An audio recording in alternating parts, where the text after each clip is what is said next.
Always something a little bit different on my channel. My variety of plumbing is completely from one end of the scale to the other. Do barn renovations to, you know, extensions with builders, and then today we've got to install a hairdresser's backwash sink. Is that what it is? A backwash? Backwash sink, there we go. A hairdresser's backwash sink into this person's conservatory. Funny enough, she got my number. It's only local, it's literally 10 miles down the road from me. She got my contact details from a video I did probably 2 years ago on the channel. And it was fitting one of these into a hair salon in Warwick, into my town. So basically this is going to sit roughly around here. We're going to tweak it a little bit when we put it in. But it's just hot and cold feed into it. So we've got a cold feed there, feeding the outside tap, so we can come off there. We've got to get a hot feed from inside this box in here. So we've got to expose that and get a hot feed from there into here. Then run around the bottom tiles there and bring the feeds into the side of this backwash here. And then obviously take a waste out as well. Now, waste wise, we're going to go into... I'm going to boss into this downpipe. Now, before anyone says anything, it's not a problem because it's combined waste. If it was a complete different rainwater to foul water waste, then we'd have an issue, but it's not. We've had that cover up, as you can see, and going into there isn't a problem at all. So, that's today's little job. Hopefully, touch wood, it all goes to plan. I think the trickiest bit is going to be getting onto the hot water supply. Cold water's fine. So, yeah, today's little job. Hairdressing sink.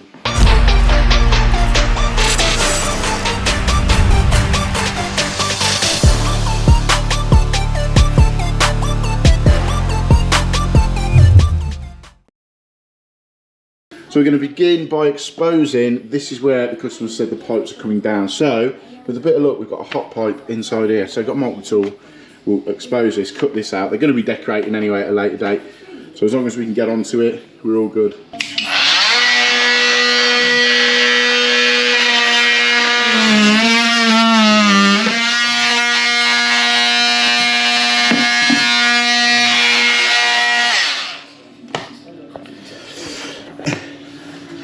Right then, looks like we're hit a little bit of luck here. I assume, or I'm hoping, they are hot and cold pipes. Hoping they're not heating pipes, because if they are, then we haven't got a hot pipe. We know that's cold, so I think they are. I think they're going to be heating. We've got another pipe here, which could possibly be hot. So the way we're going to find out if that is hot is by turning the hot water tap on here. I'm hoping they're fed under the floor. So,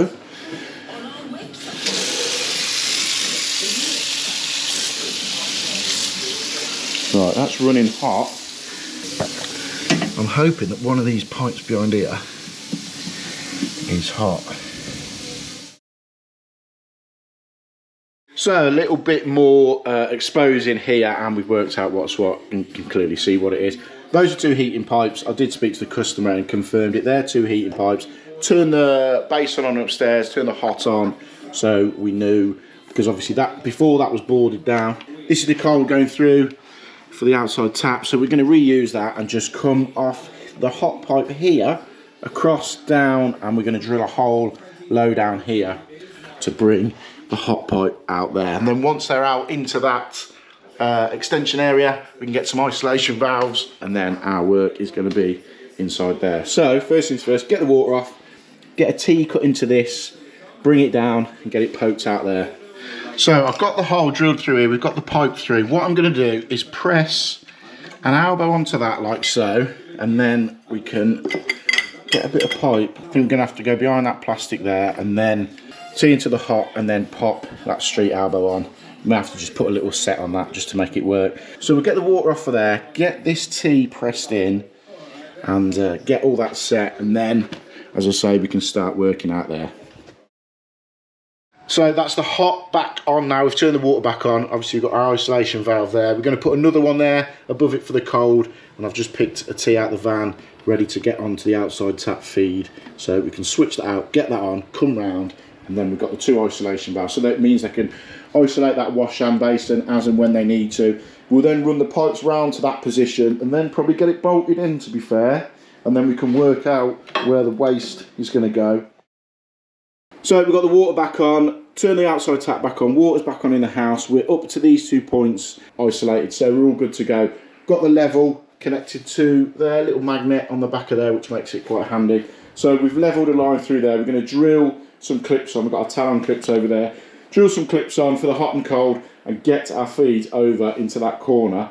So once our feeds are over in that corner, we can then offer that into position, drill it down through the floor, get that bolted in, and then we can connect the hot and colds and work back with the waste. Whether we go out there or we run it internally and go out, I'll just double check with the customer and see what they would prefer.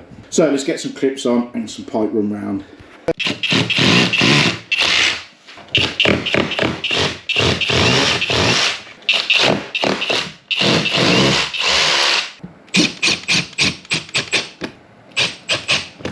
So that's the hot pipe put in, we've got it connected there, we've got it brought round to that position there, so we'll just get the cold pipe in now, then we're ready to fix that unit into position just here.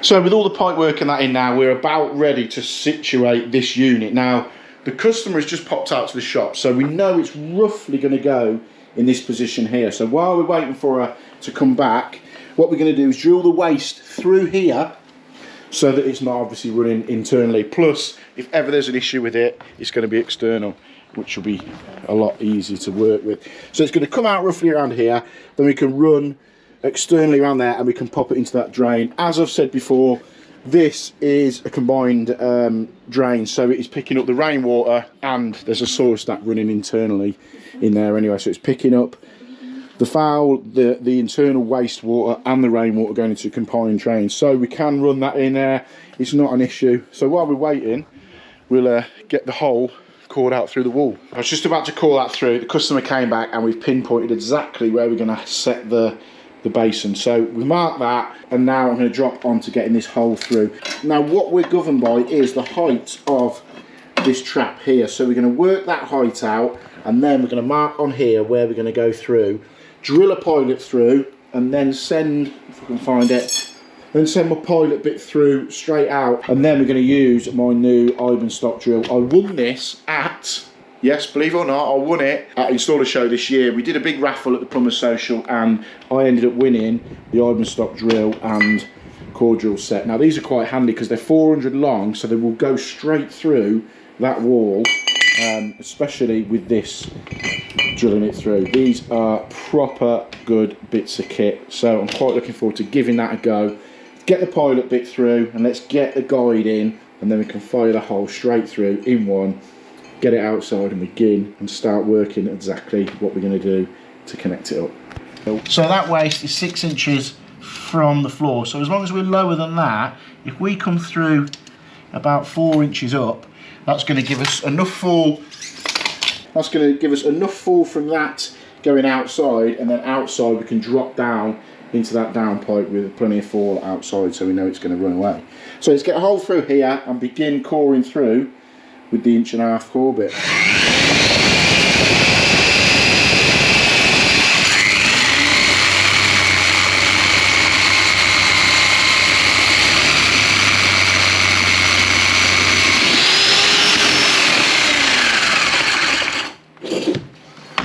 So that is impressive. That core bit has just gone straight through that wall like butter. Properly impressed with that, proper bit of kit.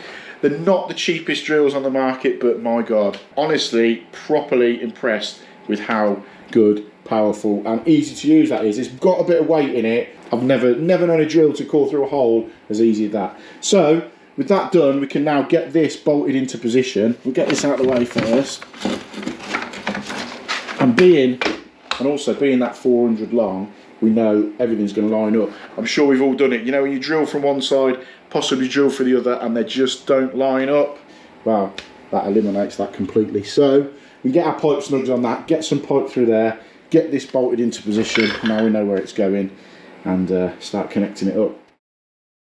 With that into position, as I said, we marked the centre out. We've drilled the 4 fixing points in now, so we'll get some plugs in, get some screws in, get this bolted into position, and then we can work back, connecting it up, connecting the hot and colds, getting the waste through, and then we've got to go externally and sort out where it's going to drain into that downpipe.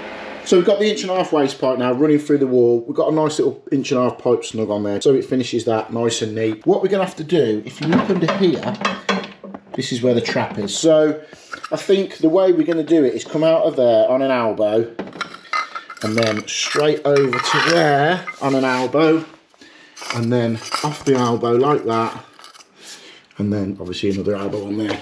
It's the only way I think we're going to be able to do it that's going to look half neat. You know, you can't really have it coming straight across there, because I think what they're going to try and do is box it, and we've also got to take the pipes across there at some point anyway. So let's get some pipe inside here. I'll just put that cowl on to see how it was finishing.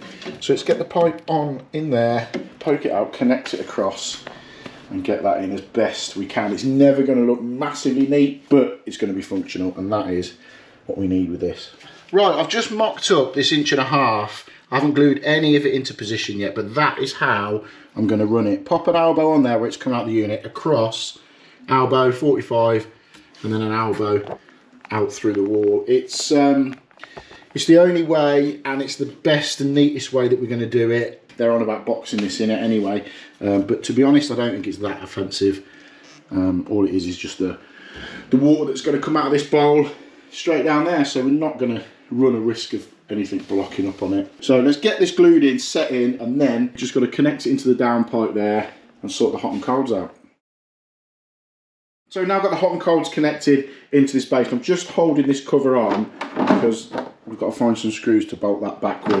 But let me just whip that out of the way. Got the waste connected, we've got the hot and colds connected on these flexibles going into the back. That cover that goes on covers all that internals up anyway, so it's not a problem. The only way we're going to get them pipes to go across there is by running them low level like so. The customer knows about that anyway. At the end of the day, you've got to get pipe work over there. Usually, I suppose in a salon where they know they was going to go in first of all, they'd have put hot and colds in the floor and brought them out that way, but because we're retrofitting it here, that's the only way we can do it. So let's turn the water on, make sure this is okay, then we can go outside, finish that waste into that downpipe. So that's the hot and cold on now. They've got them isolators there if ever they need to isolate and turn that wash basin off. It's just a case of going like that with them butterfly valves. But we'll leave them on for now, and we'll go outside. Right, this is where the waste is coming through. We've popped the pipe snug on there, so now we can trim this back to exactly where we want it, and also we've got to cut this drain down to allow for 1.5 inches to go through. So what I do is get a little rubber 1.5 inch bung and push it inside a downpipe tee, like so. And then what you can do if you want is put a little bead of silicone on the outside of it in there, just to make sure it seals. But what we'll do, we'll cut that into position about there, and then we can come across. To be fair, I'm probably going to have to put it like that, facing that way, so we can get an elbow and an elbow onto there to make it look nice and neat. So we've got the multi-tool. Let's cut a section out of this downpipe and get that mounted into it. Well, that was a lot more fiddly than it should have been. I ended up taking that whole section out. I was going to film it, but by the time I got half into it, it was out and ready to be cut and get that in. So T's now in. We can come off here with 1.5 inches and come across to pick that up. Right, that's the waste in now. I've got to get a couple of clips on there. So now we can get this tested before we put the cover on to cover all the back of the wash basin. Water's onto it. I've put a little bit down there, but I just want that waste pipe to set, the glue to set. So while that's setting, we'll have a bit of a clean up and then we'll give it a test. So we're all up and running with this sink now. I've just tested it, and you can clearly see it's a second-hand unit anyway. I've just tested it, however, it is leaking out of this bit of this flexi hose here. I haven't got another one of them hoses. The customer's going to have to order one. Maybe they're specific to these like hairdresser sinks, I'm not sure, but everything is fine. There's no leaks from the pipe work that we've done or attached to and anything like that, so we should be pretty good once I've got that hose switched over. So yeah, they can now crack on, have their little salon in the conservatory. But to be fair, I've had the Milwaukee fan running all day because it is like a sauna in here. So I'm going to get tidied up, hand this back over to the customer. Hope you've enjoyed this, something a little bit different. If you have, hit the subscribe button, hit the like button, drop me a comment below, tell me what you think, and I'll catch you on the next one.